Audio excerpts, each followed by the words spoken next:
If there is no struggle, there is no progress. And if no one steps towards injustice, then every path leads to civil unrest. Lines are drawn, walls are built as we try to stay civil at best. Even our wars are civil as the battle rages on in our chest. The pursuit undying as we claim our humanity through the perils of life unto the unknowns of death. And as our light of hope breaks through the gray clouds of despair, we take a walk to respect by understanding each other's steps. History is being shaped now. The story that our children and our children's children will tell about our nation in this period and where we fit in the world are being formed as we speak. Just as they were during the Civil War, when Frederick Douglass spoke the words, "If there is no struggle, there is no progress." We are faced with partisan gridlock, disdain, polarization. What future will we create? How will we be remembered? Who will history revere? And who will history revile? The best way to predict the future is to create it. And then the bridge to equality will exist. We just need to frame it. You cannot escape the responsibility of tomorrow by evading it today. And if you don't create the world you see today, the hope for tomorrow fades away. Songs of freedom drown out in the silent sounds of inaction. Lost in a muse meant for change, we become misguided by our own distractions. We find ourselves taking steps towards injustice, finally laying to slumber the paths that lead to civil unrest. We take a walk to respect by understanding each other's steps. What do these two men have to teach us? Abraham Lincoln. "A great cloud of witnesses, which no man can number, composed of all classes and conditions of men, at home and abroad, everywhere, have recognized Abraham Lincoln as one of the greatest men ever produced by this country, if not ever produced by the world at large." And Frederick Douglass. There is my friend Frederick Douglass. I saw you in the crowd listening to my inaugural address. What did you think of my speech? You know, there's no man's opinion I value more than yours. A powerful friendship. History tells us it was so, but it was a long, sometimes bumpy road to respect. Both men were born into poverty, both self-taught, with one important difference. Frederick Douglass was a slave. "I was born in Tuckahoe, near Hillsborough, in Talbot County, Maryland. I have no accurate knowledge of my age, never having seen any authentic record containing it. By far the larger part of slaves know as little of their ages as horses know of theirs. And it is the wish of most masters to keep their slaves thus ignorant. My mother was named Harriet Bailey. She was the daughter of Isaac and Betsy Bailey, both colored and quite dark. My father was a white man. He was admitted to be such by all I ever heard speak of my parentage. The opinion was also whispered that my master was my father. But of the correctness of this opinion, I know nothing. The means of knowing was withheld from me. My mother and I were separated when I was but an infant, before I knew her as my mother. I never saw my mother more than 4 or 5 times in my life. Death soon ended what little we could have had while she lived, and with it her hardships and sufferings. She died when I was about 7 years old. on one of my master's farms near Lee's Mill. I was not allowed to be present during her illness, at her death or burial. She was gone long before I knew anything about it, never having enjoyed to any considerable extent her soothing presence, her tender and watchful care. I received the tidings of her death with much the same emotions I should have probably felt at the death of a stranger. I was born February 12th, 1809 in Hardin County, Kentucky. My parents were both born in Virginia, of undistinguished families. My mother, who died in my 10th year, was a family of the name of Hanks. All that I am or ever hope to be, I get from my loving mother. God bless her. My paternal grandfather, Abraham Lincoln, emigrated to Kentucky about 1781 or 2, where a year or two later, he was killed by Indians. Not in battle, but by stealth, as he was laboring to open a farm in the forest. My father, at the death of his father, was but 6 years, and he grew up literally without education. We moved from Kentucky to what was now Spencer County, Indiana, in my 8th year. We reached our new home about the time the state came into union. It was a wild region with many bears and other wild animals still in the woods. There I grew up. Well, there were some schools, so-called, but no qualification ever required of a teacher beyond reading, writing, and ciphering to the rule of 3. When I came of age, I did not know much. Still, I could read, write, and cipher to the rule of 3. But that was all. I have not been to school since. The little advance I now have upon the store of education, I have picked up from time to time under the pressure of necessity. I have had 2 masters. My first master's name was Anthony. He was not considered a rich slaveholder. He would at times seem to take great pleasure in whipping a slave. I was probably between 7 and 8 years old when I left Colonel Lloyd's plantation.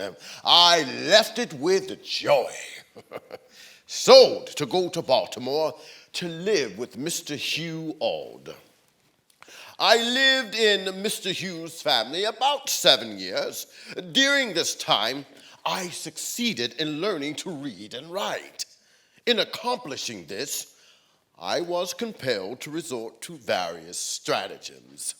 I had no regular teacher. My mistress, who had kindly commenced to instruct me, had, in compliance with the advice and direction of her husband, not only ceased to instruct, but had set her face against my being instructed by anyone else.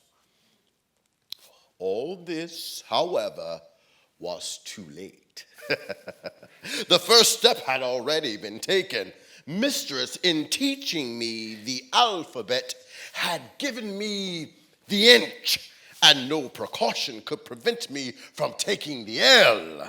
The plan was adopted, and the one by which I was most successful was that of making friends of all the little white boys whom I met in the street. As many of these as I could, I converted into teachers. With their kindly aid, obtained at different times and in different places, I finally succeeded in learning to read. 2 young men, raised in poverty, motherless, self-taught, each yearning to make their way in the ever-changing world. By 1827, 11 northern states had passed abolition laws and slavery was fully eradicated in New York. However, slavery had becoming increasingly important to the economic life of the cotton-growing South. And it was in this climate that these two men continued to forge their futures. 1828. Flatboatman. Slave. 1831. Merchant. Slave. Secretly studying the Bible. 1833. Surveyor. Slave. Sent to Edward Covey, a slave breaker, where I am regularly whipped and beaten. With every blow, I feel my hope eroding and my interest in intellectual pursuits dying. 1834. Elected to the Illinois General Assembly. Slave. Started Sunday school to teach the other slaves how to read. 1835 and 36. Became a lawyer. Devised a way to escape, but was discovered and sent to jail. 1838. Re-elected to the General Assembly and made Whig floor leader. Escaped from slavery on the Underground Railroad and settled in Massachusetts. Over the next 2 decades, both men became leaders. Frederick Douglass was the most photographed man of his time, becoming a leader in the abolitionist movement, a publisher, and a sought-after international speaker. Abraham Lincoln, while less well known, made a name for himself as a lawyer, leader of the Whig Party. They demonstrated strong values, eloquence, and an unwavering belief in their primary cause. Abolishing slavery. They were in conflict. Both were anti-slavery, but they did not see eye to eye in how to eradicate slavery. Frederick Douglass devoted his career to ending slavery everywhere and achieving racial equality for everyone. Abraham Lincoln believed that slavery was morally wrong, but he was more moderate in his language. He feared abolishing slavery would cause an unhealable rift with the South, causing the end of the Union, a chance he was unwilling to take. Lincoln wanted to keep slavery confined to the South, and he believed in the Missouri Compromise of 1820, which prohibited slavery north of latitude 3630. Slavery was confined to the South, preserving the Union, and Lincoln believed in time, perhaps over 100 years, slavery would surely die a slow death. Then, the passing of the Kansas-Nebraska Act in May of 1854 shook Abraham Lincoln and Frederick Douglass to their cores. The Nebraska Act took us by surprise. We were thunderstruck and stunned. The proposition to repeal the Missouri Compromise was a stunning one. It fell upon the nation like a bolt from a cloudless sky. The thing was too startling for belief. Instead of dying a slow death, this act allowed people in the new territories of Kansas and Nebraska to decide for themselves whether or not to allow slavery within their borders, which could expand slavery to previously free territories. Lincoln turned his stunned surprise into slow, methodical action. Before speaking out against the Kansas-Nebraska Act, he spent many hours in the state library, studying past and present congressional debates so that he could reach back onto the stream of American history and tell a clear, reasoned, and compelling tale. He would express no opinion. Until I knew my subject inside and out and upside and down, I am slow to learn and slow to forget, which I have learned. My mind is like a piece of polished steel. Very hard to make a mark on it, but once you get it there, hard to rub it out. Douglass, by contrast, spoke out immediately, building steam in his anti-slavery movement as he went. This Kansas-Nebraska Act is an open invitation to a fierce and bitter strife. The important point to me, as one desiring to see the slave poser crippled, slavery limited, and abolished, is the effect of this Kansas battle upon the moral sentiment of the North. It is making abolitionists a people before they themselves become aware of it, and it is rekindling the zeal and strengthening the faith of our anti-slavery forces. Douglass spoke out against the act, most notably during a speech in Chicago in October of 1854. Not everyone in the audience was a fan. Friends and fellow citizens, I have the misfortune of being deemed an intruder by some of your fellow citizens. My visit among you is thought to be untimely and to savor of impudence and the like. Upon this matter, I have a word to say in my own defense. A man that will not defend himself is not fit to defend a good cause. Ladies and gentlemen, I am not sure that a visit on my part to Chicago would at any time afford those who are now complaining of me any special pleasure. But gentlemen, I am not ashamed of being called an intruder. I have met it 1,000 times in 1,000 different places. Every inch of ground occupied by the colored man in this country is sternly disputed at the ballot box and at the altar, in the church and in the state. He is deemed an intruder. He is, in fact, seldom a welcome visitor anywhere. Marvel not, therefore, if I seem somewhat used to the charge of intrusiveness and am not more embarrassed in meeting it.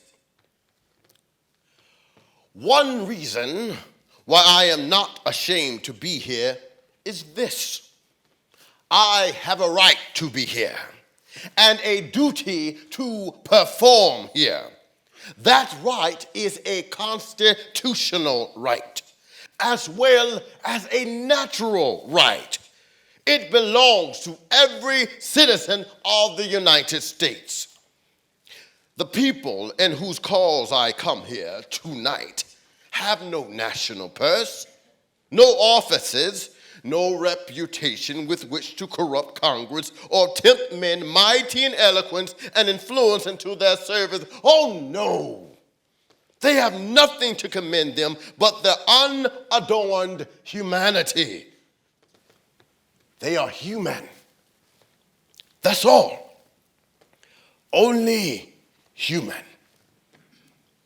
Nature owns them as human.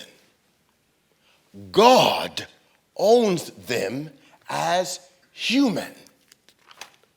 But men own them as property. Every right of human nature as such is denied them. They are dumb in their chains. To utter one groan or scream for freedom in the presence of the Southern advocate of popular sovereignty is to bring down the frightful lash upon their quivering flesh. I knew of this suffering people.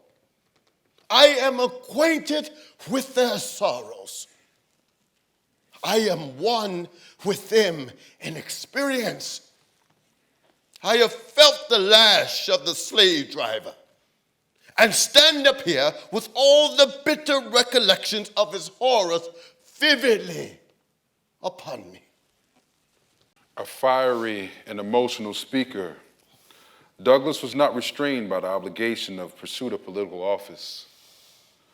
Lincoln was a steadier personality whose opposition to the Kansas-Nebraska Act propelled him back to the political scene in 1854 with a series of public speeches. I cannot but hate the declared indifference for slavery spread. I hate it because of the monstrous injustice of slavery itself.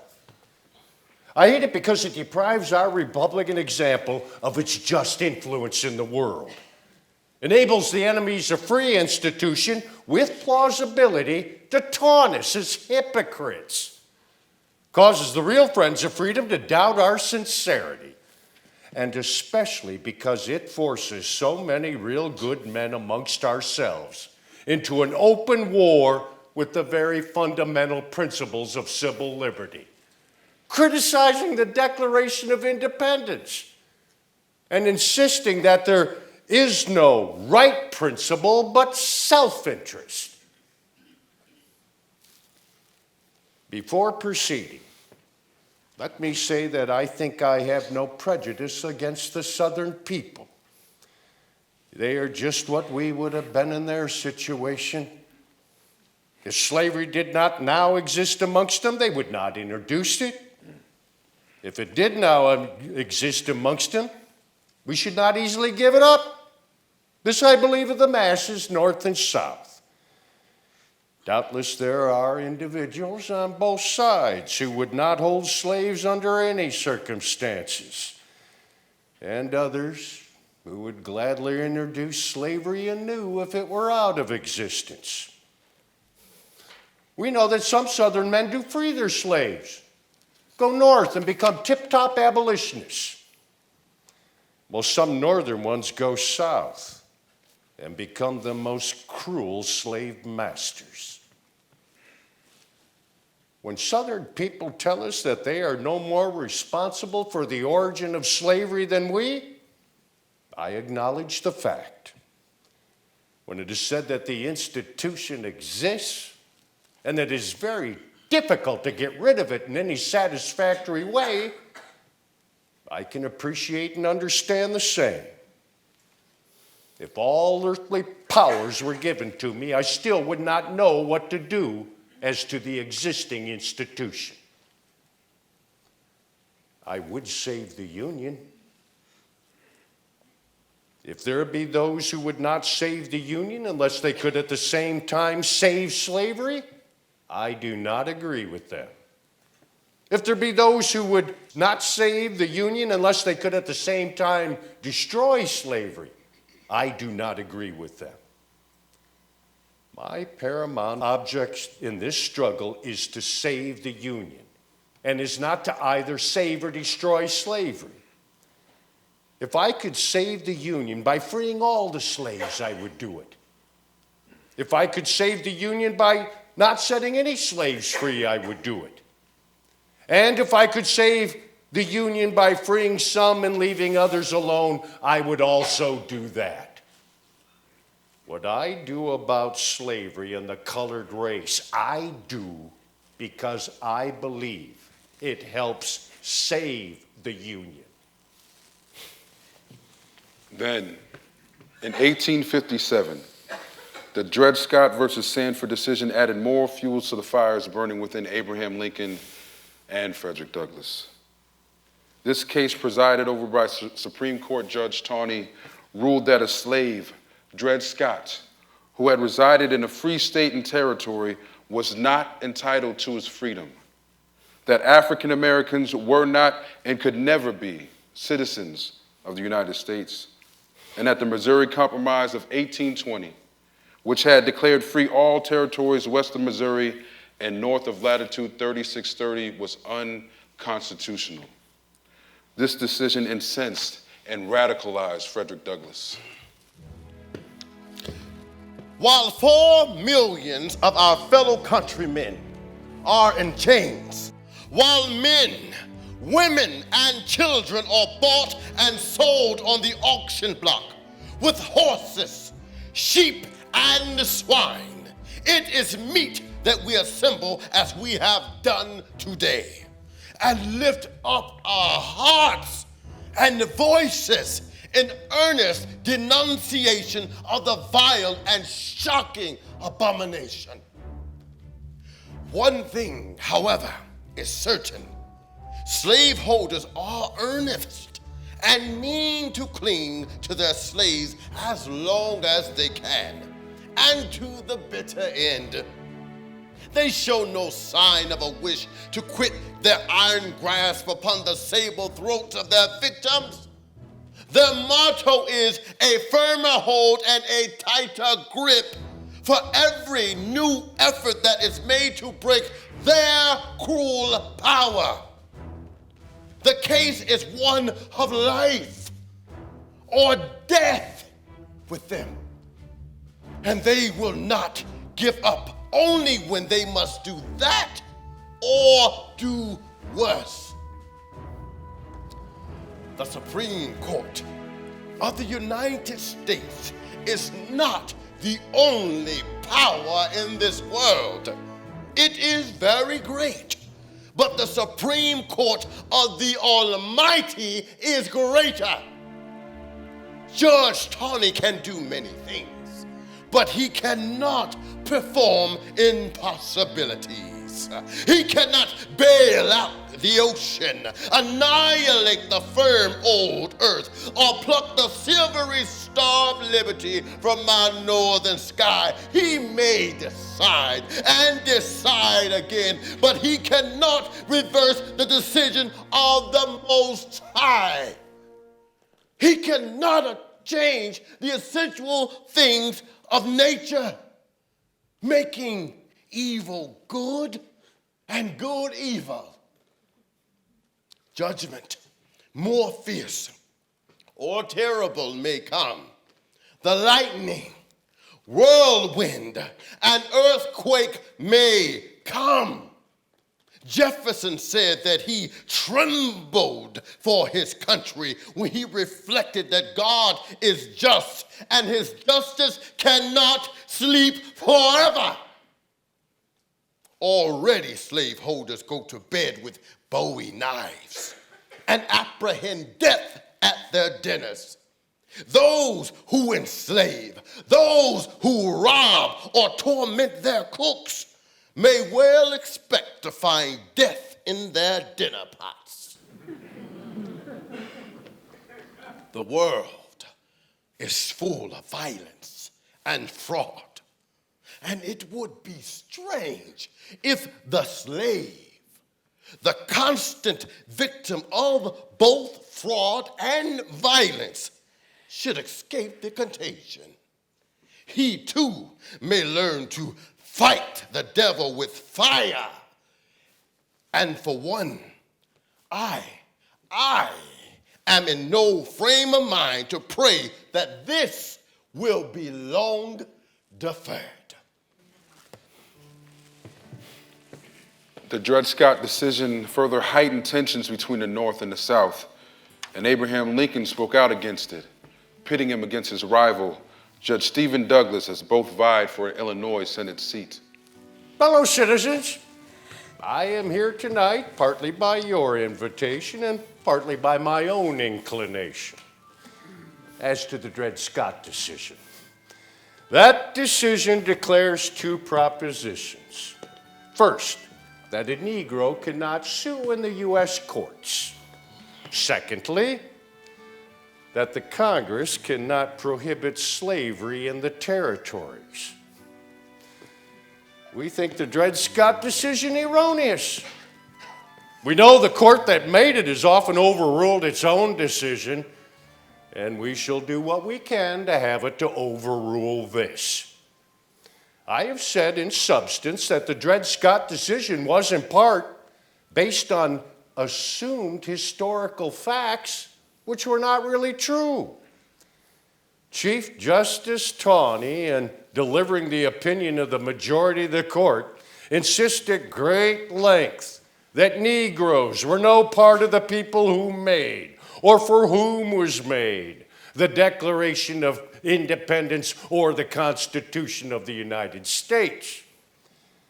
On the contrary, Judge Curtis, in his dissenting opinion, shows that in 5 of the then 13 states, to wit, New Hampshire, Massachusetts, New York, New Jersey, and North Carolina, free Negroes were voters, and in proportion to their numbers, had the same part in making the Constitution that white people had. He shows this with such particularity as to leave no doubt as to its truth. A house divided against itself cannot stand. I do not believe that this government can permanently endure half free and half slave. I do not expect the Union to be dissolved. I do not expect the House to fall.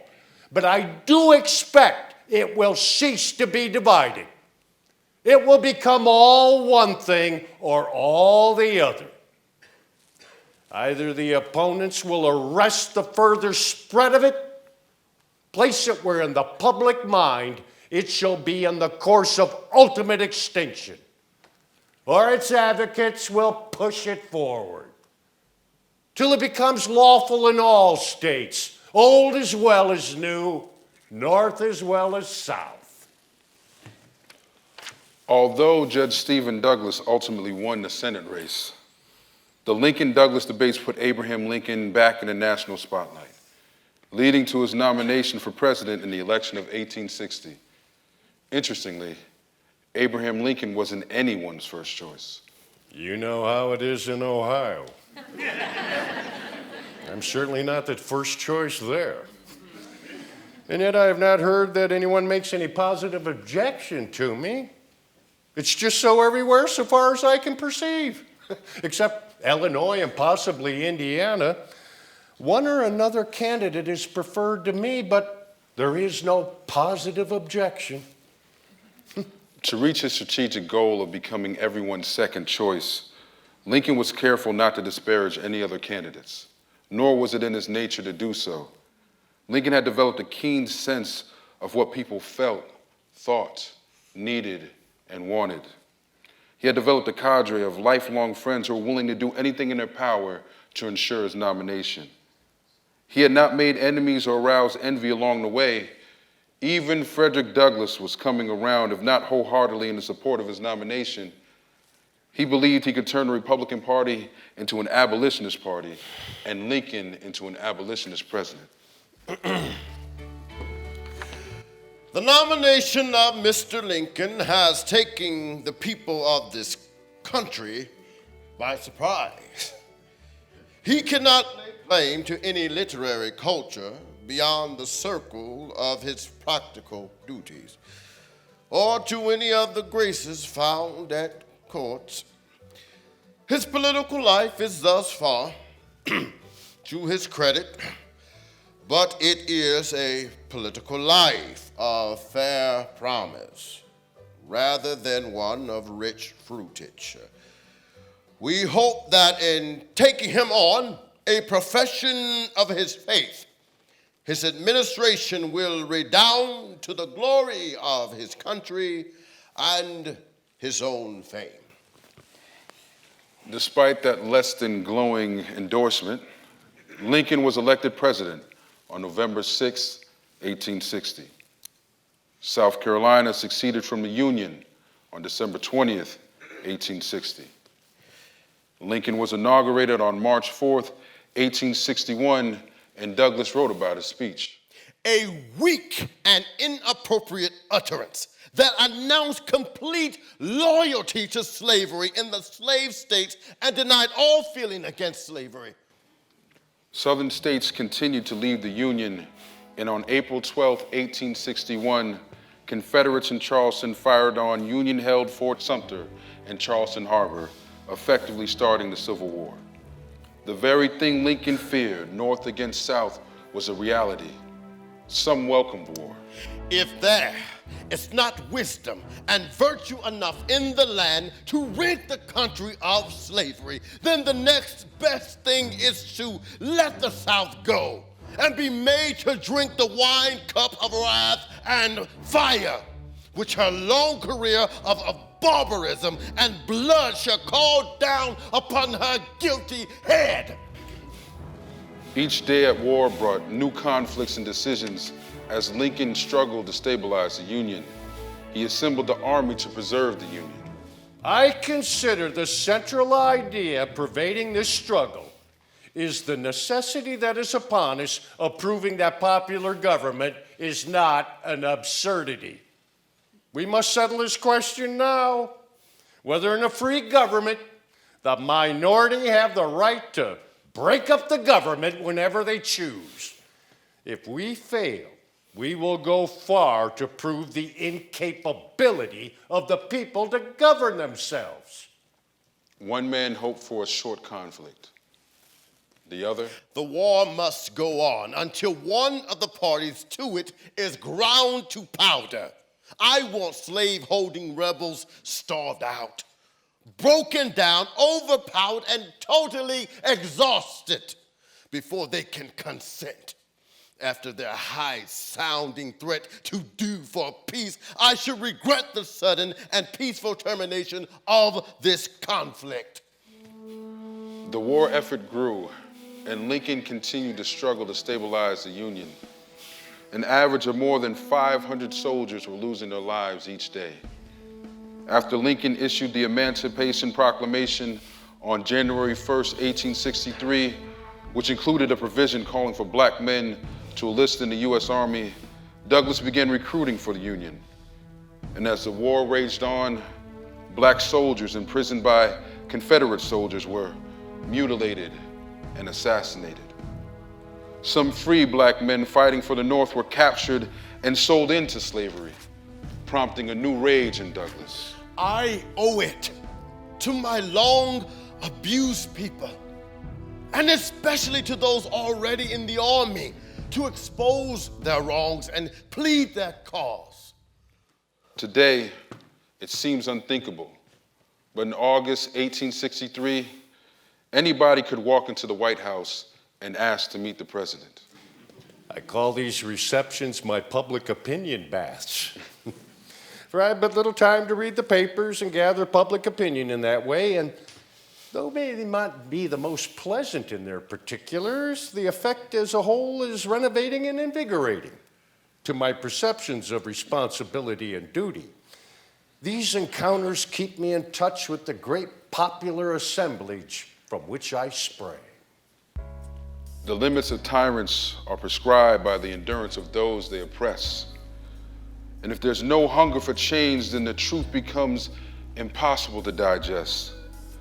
Finally free but enslaved by my moral decree, I've escaped to see humanity's prisons. It's built with divisive lines and glass ceilings and walls that hide humanity's unifying prisms. America will never be destroyed from the outside. If we falter and lose our freedoms, it will be because we were destroyed for ourselves and people refused to listen. On a sweltering morning, uninvited, Frederick Douglass arrived at the White House. He gave his card to his secretary and joined the throng of people waiting to see the president. The stairway was crowded with applicants, and as I was the only dark spot among them, I expected to have to wait at least a half a day, but within 2 minutes, I was quickly ushered past all of the other people waiting and taken into the president's office.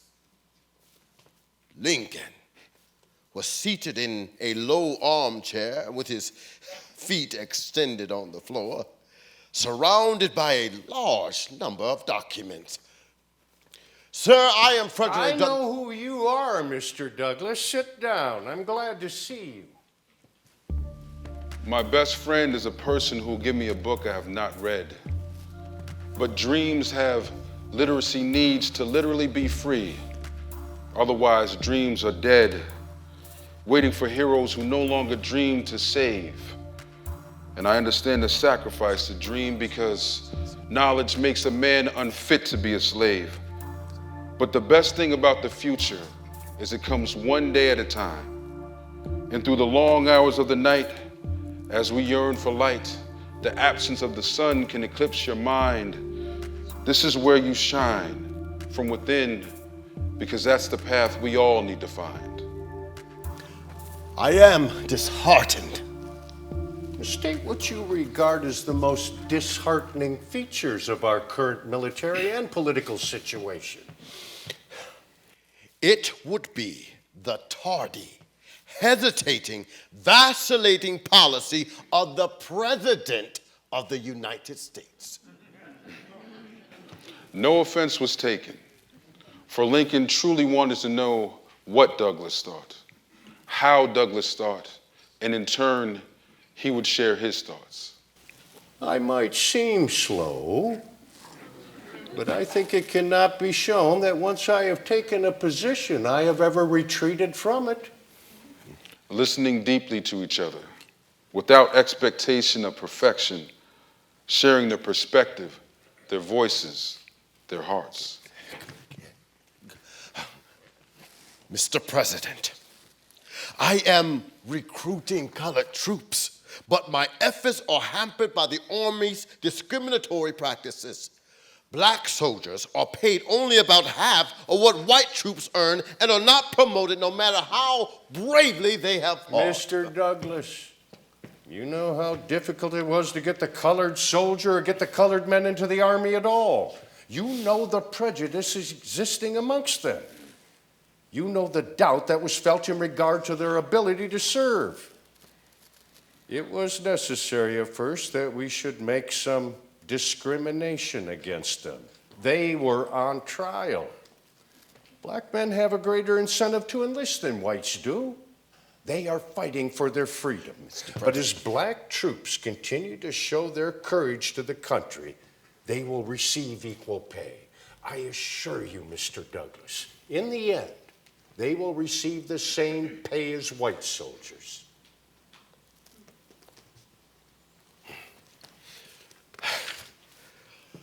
Mr. President, if Jefferson Davis should shoot or hang colored soldiers in cold blood, you should retaliate in kind. Once begun, I don't know where such a measure would stop.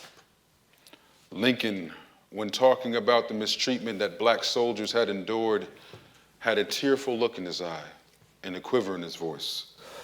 If I could get hold of the men that killed your soldiers, killed our prisoners of war, I would execute them. But I cannot take men that may have had nothing to do with this murdering and execute them. Difficult topics, with their edges worn smooth by blankets of truth. Love of country, love of freedom, put before love of self. Douglass, never come to Washington without calling on me.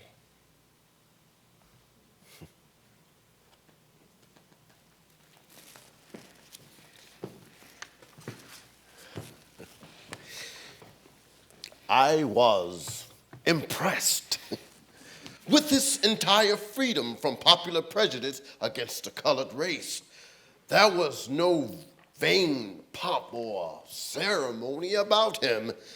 I was never more quickly or more completely put at ease in the presence of a great man than in that of Abraham Lincoln.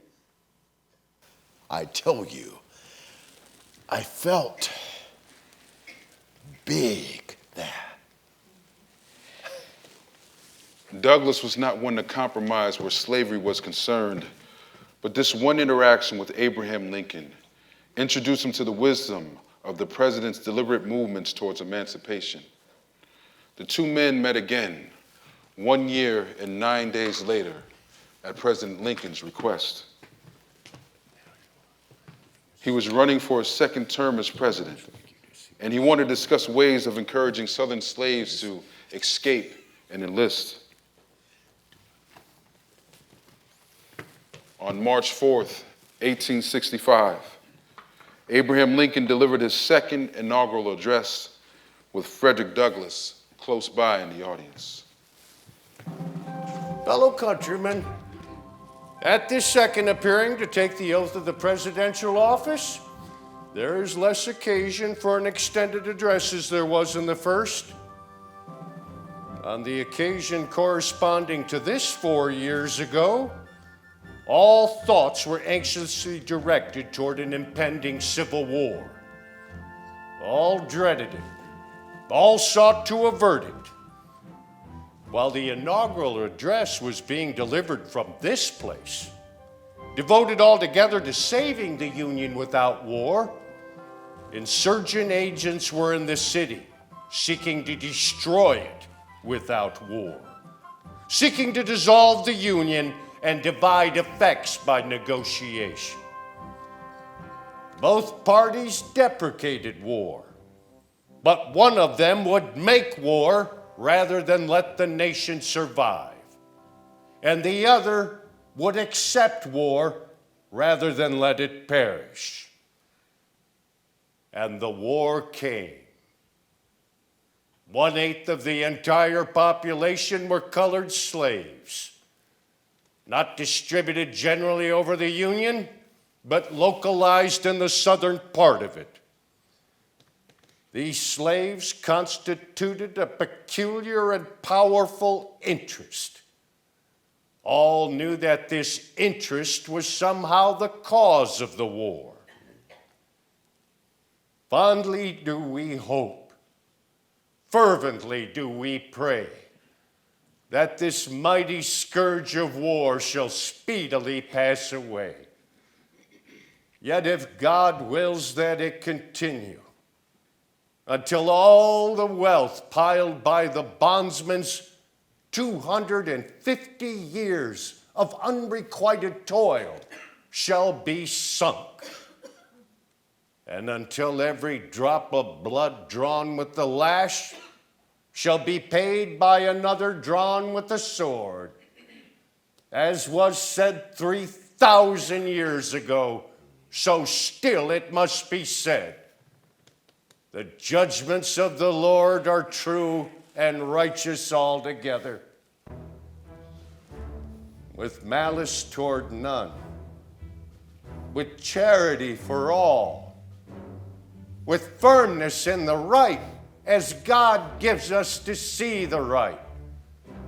Let us strive on to finish the work we are in, to bind up the nation's wounds, to care for him who shall have borne the battle, and for his widow and his orphan, to do all which may achieve and cherish a just and lasting peace among ourselves and with all nations.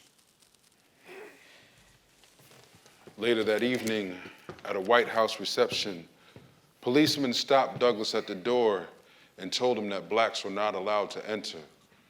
Douglass sent word to the president that he was outside. Within minutes, I was admitted. And he said in a voice which was heard all around, "There is my friend Douglass. I saw you in the audience listening to my inaugural address. What did you think of my speech? You know, there's no man's opinion I value more than yours." Mr. Lincoln, it was a sacred effort. And just 1 month later, Abraham Lincoln was assassinated.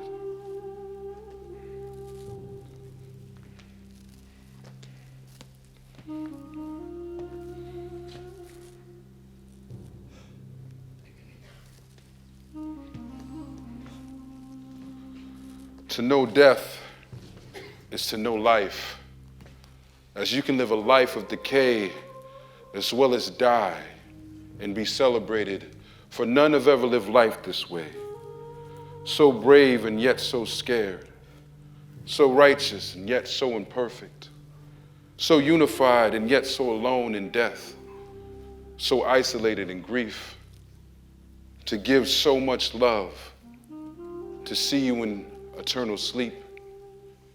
It's the memories that make me weep, the words that make me cry, the pain that runs so deep because I can't seem to utter the words goodbye. To know death is to know loss, but it's also to find what inspires you in life at any cost.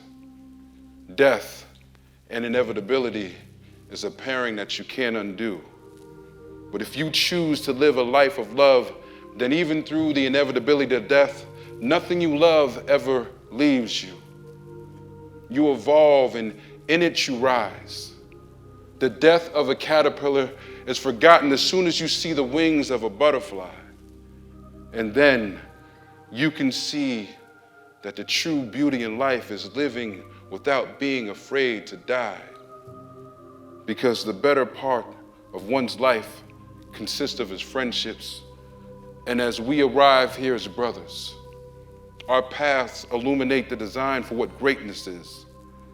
First, you need a great struggle that creates a great divide.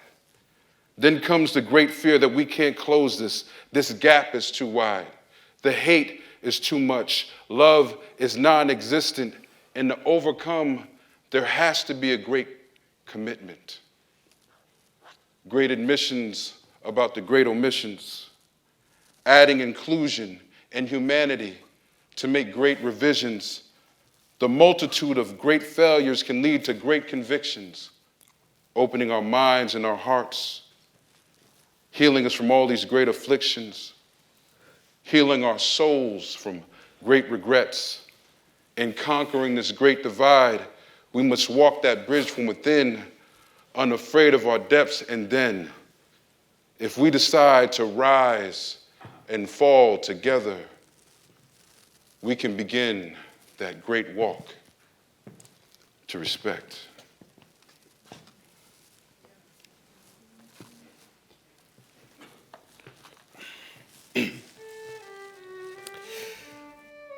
August 17th, 1865.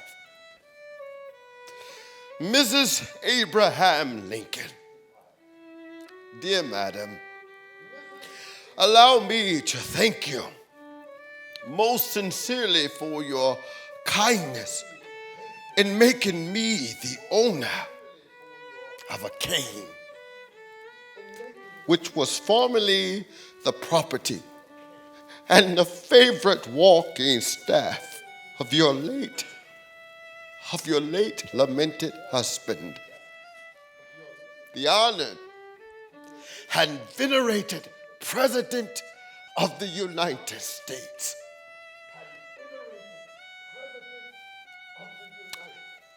I assure you that this memento of His Excellency will be retained in my possession while I live, an object of sacred interest, a token not merely of his kind consideration that the President was so pleased to hold me personally,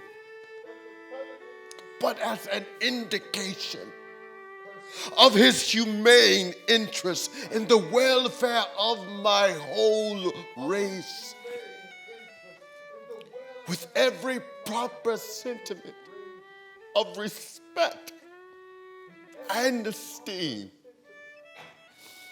I am, dear Madam, your obedient servant, Frederick Douglass.